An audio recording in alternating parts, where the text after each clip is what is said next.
Hola a todos, bienvenidos a otro episodio de ¿Y qué pasó con? En este caso, ¿y qué pasó con la ampliación de la vía Omar Torrijos? Estamos hoy con la abogada del Centro de Incidencia Ambiental de Panamá, María Gabriela Dutari. Muchas gracias por estar aquí con nosotros hoy. Gracias por la invitación, Dalia. Bueno, vamos a empezar hablando un poquito para que nos expliques, nos trates de hacer entender el contexto de qué está pasando con la ampliación de la vía Omar Torrijos.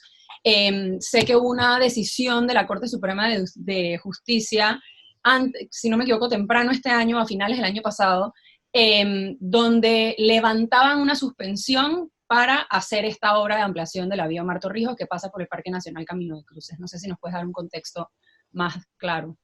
Claro, bueno, para echar un poco el cuento hacia atrás y que todo el mundo tenga algo de contexto, en el 2019 la Corte Suprema de Justicia estableció la suspensión provisional de la resolución del estudio de impacto ambiental que permitía que se ampliara esta carretera. Esto en el contexto nuevamente de una demanda de nulidad que interpuso la Alcaldía de Panamá y en la que Siam entró como tercero, oponiéndose a la aprobación del estudio de impacto ambiental de esta obra, ¿no? Entonces, la Corte, casi un año después de haber autorizado la suspensión provisional con medida cautelar, por el tema de que se podían dar impactos ambientales irreversibles, se podía afectar el Parque Nacional Camino de Cruces, un año después decide levantar esa medida cautelar en función de solicitudes de es la entidad encargada de la obra. Ajá, es el promotor, es la entidad que está ejecutando la obra. Entonces, deciden levantar esto bajo los argumentos de que había que poner en sitio medidas de mitigación, porque habían taludes de tierra que podían deslizarse, crear erosión, afectar las operaciones del canal, etc. Sin embargo, lo que la Corte hizo fue que levantó la suspensión para todo el proyecto, ¿no? O sea, no solamente les estaba dando luz verde para que pongan en lugar medidas de mitigación para que la erosión no se convierta en un problema mayor, sino que es como si le hubiese dejado la puerta abierta a los toros, pues ahora sale todo, o sea, no solamente pueden seguir construyendo, o sea, seguir ampliando en teoría. Sí, técnicamente eso fue lo que le dio luz verde, ¿no? Entonces, en su momento, esto fue una decisión que se dio, creo que en enero de este año, el levantamiento de la medida cautelar, y Siam, pues, presentó un comunicado diciendo esto mismo, pues, que realmente es preocupante que un año después se levante la suspensión, pese a que las razones para suspender el proyecto, o sea, la construcción de la obra, siguen existiendo. Entonces, esa es la situación. No sé si te puedo hablar un poquito de por qué esta obra... Sí, bueno, creo que para allá iba mi siguiente pregunta, ¿no? ¿En qué punto, en términos de infraestructura, o sea, qué tan avanzada está la obra? Porque yo recuerdo que cuando empezó la obra eran las fotos de la gente que pasa por ahí diciendo, miren cómo están, o sea, ¿qué ha pasado aquí? ¿Qué está pasando? O sea, miren cómo han quitado todos estos árboles, miren la cantidad de animales que hay desplazados, o sea, como que se hizo suficiente trabajo de infraestructura para que la población se diera cuenta de que estaba haciéndose una mega obra en este lugar. Más o menos dónde está, y explícanos un poquito como que cuál es la razón de ser de la obra y dónde el estudio de impacto ambiental falló. Bueno, la obra está ubicada en la Omar Torrijos. Eso es algo que pueden apreciar la gente cuando va o cuando viene hacia el Puente Centenario, después de Ciudad del Saber. Y realmente ya hay un daño que se hizo, ¿no? Porque se hizo todo un desbroce de vegetación, o sea que se arrancaron los árboles y bueno, ya el daño hay cierto daño que está hecho. Sin embargo, como todavía no se había vertido concreto ni nada de esto, existe la posibilidad pues de que esto se detenga y bueno, se dé regeneración natural y también medidas de mitigación y reforestación, etcétera. Pero el problema con la carretera es que, número uno, iba a afectar un área protegida, el Parque Nacional Camino de Cruces, que fue creado por ley y que su misma ley establece las razones por las que se crean, para que sea un corredor biológico que sirva para el paso de la biodiversidad, que sea un cordón, esa es la palabra que se usa. Y también esa misma ley establece que están prohibidas la tala, la roza, la quema, tala fue lo que se realizó allí, el desbroce de vegetación, y la construcción de nuevas infraestructuras. Entonces, eso es exactamente lo que se hizo, y bueno, es un problema tremendo, porque al tú intervenir en un área natural, y sobre todo con una carretera, que es el tipo de infraestructura, uno de los más dañinos, por así decirlo, porque fragmenta el área natural. O sea, ya no permite que pasen la fauna, que se desplace, aumenta el riesgo de colisiones con fauna, obviamente. Eso es algo que sobre lo que se ha escrito mucho y que todo el mundo sabe de forma empírica, pues cuando pasas por una carretera y ves la cantidad de animales muertos que hay. Entonces, es como si pusieras un muro en medio de un área natural. Entonces, esa es una obra que afectaba 13 hectáreas del Parque Nacional Camino de Cruces, y al aprobar y darle luz verde a esa obra, y bueno, al concebirla también, porque cómo es posible que el MOP no consideró esta ley, básicamente se llevaron por delante la ley 30 de 1992, que es la que crea el Parque Nacional Camino de Cruces, y toda una serie de tratados internacionales que son vinculantes y de los que Panamá es signatorio, para la conservación de la biodiversidad y la protección, valga la redundancia, de las áreas protegidas. Entonces, por todas estas razones es que esta obra es mala, por así decirlo, es que es mala. Entonces, también está la cuestión de que el argumento a favor de la obra, de acuerdo a los mismos pliegos de cargos de esa licitación, es que era como para darle un alivio o una especie de mayor acceso a la gente que va hacia Arraiján y a Chorrera, y bueno, despejar. Una solución al tranque. Yo recuerdo que se veía como una solución al tranque. Pero eso también, francamente, es muy cuestionable, ¿no? Porque ¿cuál es realmente el problema para el transporte a esas áreas? ¿Es que necesitamos más calles o es que son necesarias mejores infraestructuras de transporte público? O un mejor transporte público hacia esas áreas de la ciudad. Más accesibilidad a las áreas. Pues, sí. Exacto, entonces este proyecto nació sin tener mucha consideración por el área protegida, sin tener consideración por el tema del transporte público, sin tener consideración por las leyes ambientales. Entonces es como que simplemente pues abramos ese tajo para que más carros puedan pasar.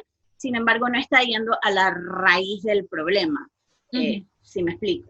Entonces, esos son algunos de los argumentos que te puedo dar por los cuales ese proyecto no solamente fue demandado por el CIAM, sino por el mismo municipio de Panamá en su momento.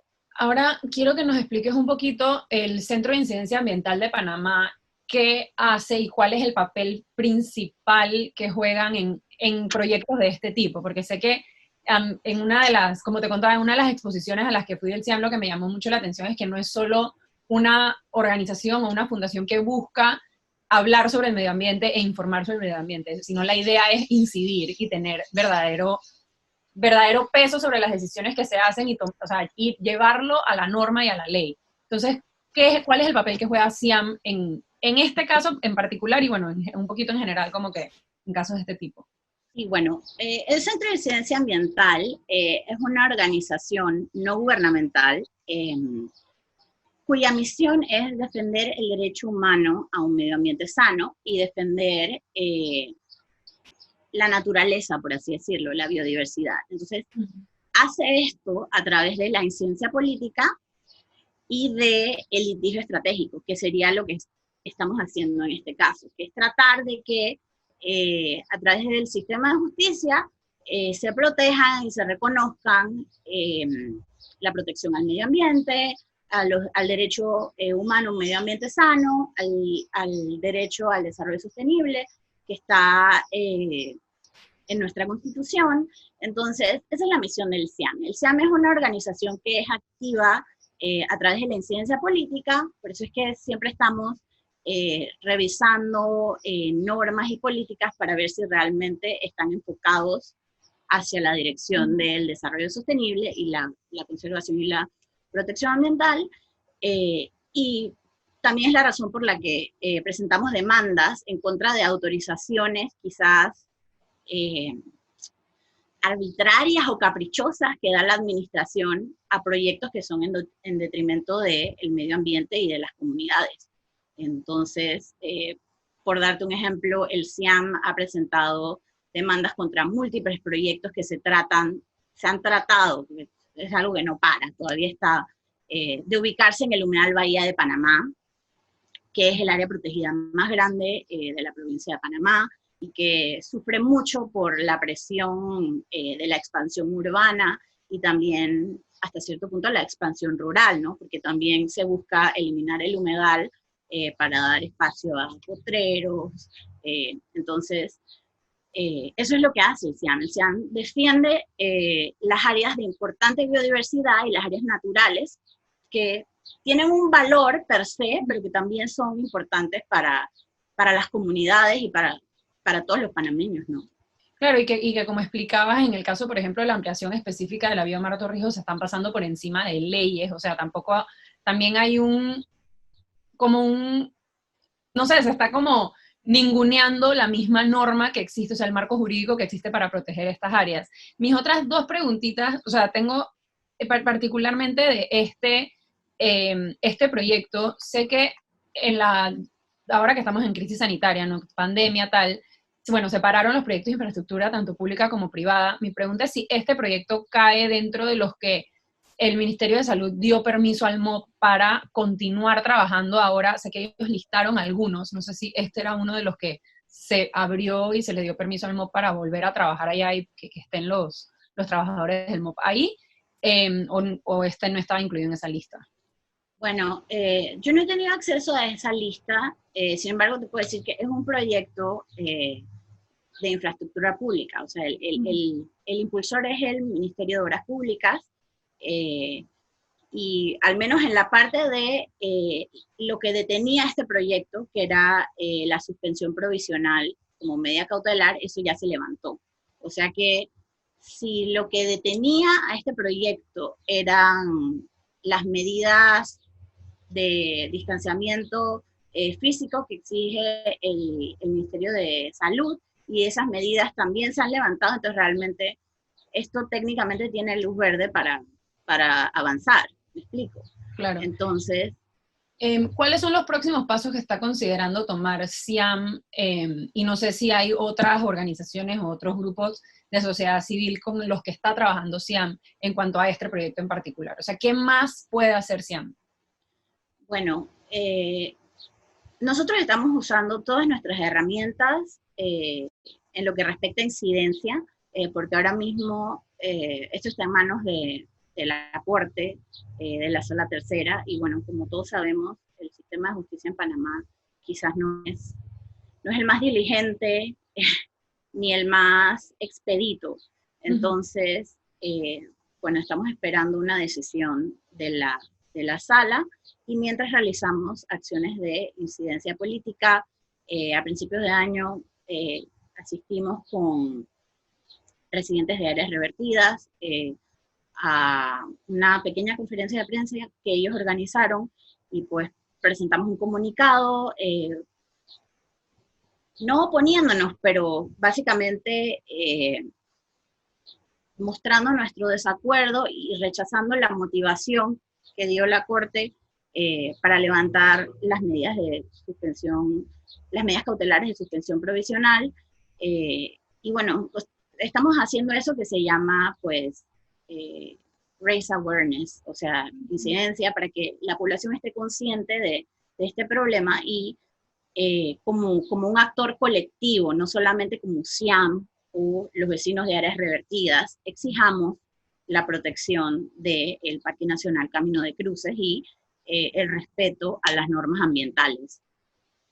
Ya yo creo que para ir cerrando me queda una duda. Sé que al ser un proyecto de infraestructura pública que promociona, o sea, impulsa el MOP es el que lo está llevando a cabo, no sé hasta dónde el Ministerio de Ambiente, o sea, qué papel juega el Ministerio de Ambiente en proyectos de este tipo, cuál es la entidad que está encargada de hacer los estudios de impacto ambiental, y si hay sabemos que, por ejemplo, en la administración pasada hubo muchas quejas acerca de la gestión del Ministerio de Ambiente, en que se quedaban cortos en muchas cosas. Este proyecto se aprobó en la administración pasada con un Ministerio de Ambiente anterior y bueno, tuvo que intervenir el mismo municipio de Panamá, que fueron los que levantaron la bandera de hoy, aquí no está, esto no se está haciendo bien.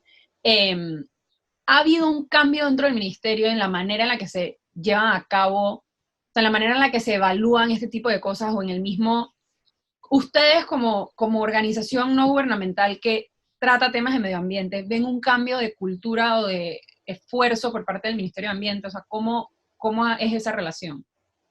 Bueno, en primer lugar sería importante esclarecer que los estudios de impacto ambiental no los elabora el Ministerio de Ambiente, los elabora un consultor que es pagado por el promotor, en este caso un consultor a quien el MOP contrató. Y lo que hace el Estado, o sea, es sí, una exacto. Normalmente en este tipo de obras, el que diseña la obra, o sea, el contratista que se encarga del diseño de la obra, también se encarga de gestionar o preparar los documentos del estudio de impacto ambiental. Entonces, lo hace a través de un consultor. Y bueno, el rol del Ministerio de Ambiente es calificar esos estudios de impacto ambiental. Obviamente, cuando sale a relucir que es un proyecto que potencialmente impacta un área protegida, que es responsabilidad del Ministerio de Ambiente. Las áreas protegidas sí son responsabilidad. Ellos tienen como la jurisdicción de esa área. Ajá, del Sistema Nacional de Áreas Protegidas, el SINAP. Entonces el Ministerio de Ambiente puede tener como quizás una injerencia un poco más fuerte todavía. Pero en general, el Ministerio de Ambiente es el que evalúa el estudio y decide si le da luz verde o le da luz roja, lo para. Entonces, yo pienso que este Ministerio de Ambiente, este nuevo Ministerio de Ambiente, definitivamente tiene una perspectiva más inclusiva. Y creo que tiene un norte mucho más claro, por así decirlo, ¿no? En cuanto a su labor como órgano del Estado, que es el que supervisa. Garante de los derechos ambientales. Exacto, el desarrollo sostenible, la gestión de la biodiversidad, etc. Sin embargo, el marco legal, que es el Decreto Ejecutivo 123 de 2009, que establece las normas y las reglas de juego del proceso de evaluación de impacto ambiental, es una norma que necesita actualizarse y que debe fortalecerse. Porque, ¿de qué año es? Es de 2009. 2009, okay. Entonces, por ejemplo, esa norma no le exige a los promotores que presenten alternativas en sus estudios de impacto ambiental. O sea, por ejemplo, en vez de construir de esta forma, otra posibilidad era construir de esta forma, pero esta forma que nosotros estamos presentando es mejor por X, Y, Z. Esa facultad, que es algo que,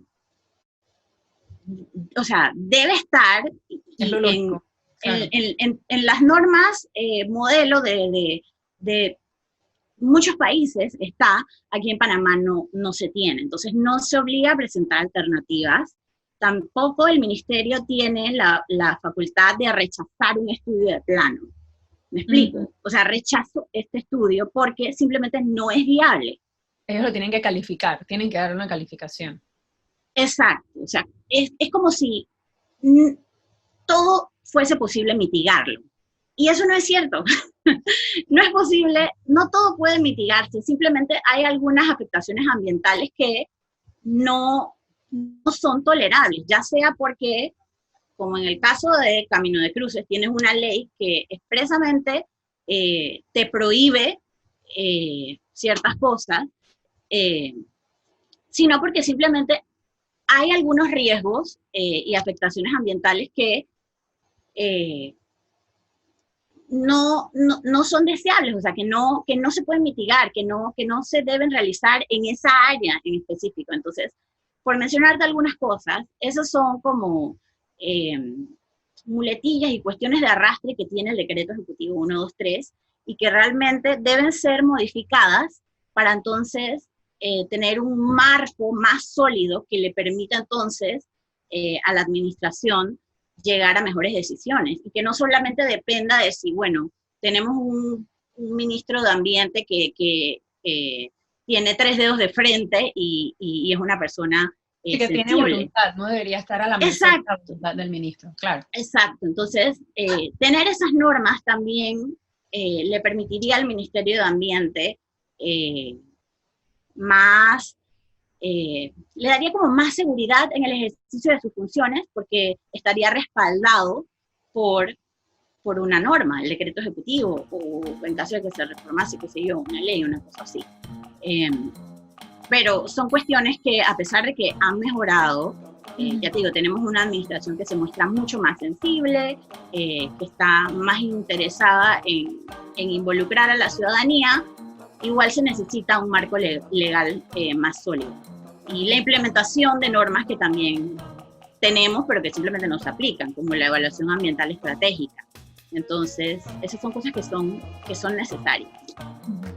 Claro. Bueno, muchísimas gracias, María Gabriela. Creo que ya eso fue todo por hoy. Me parece que es un tema extremadamente importante y que mucha gente tal vez no está tan en tono, o sea, no lo tiene tan presente porque, bueno, llevamos todos metidos en la ciudad un montón de tiempo, si no pasamos por ahí, como que tienes el recorderis constante de que eso está pasando. Así que muchísimas gracias. Y sí, gracias por estar aquí. Gracias a ti, Dalia. Y bueno, si hay más personas en la audiencia de ustedes que quieren estar informados de estos temas, pueden seguir al Centro de Ciencia Ambiental en sus redes sociales. Todas son @ciampanamá, con C de coco. Y listo, ¿no? Listo, gracias a todos. Esto fue otra edición de ¿Y qué pasó con? En este caso, ¿Y qué pasó con la ampliación de la vía Humano?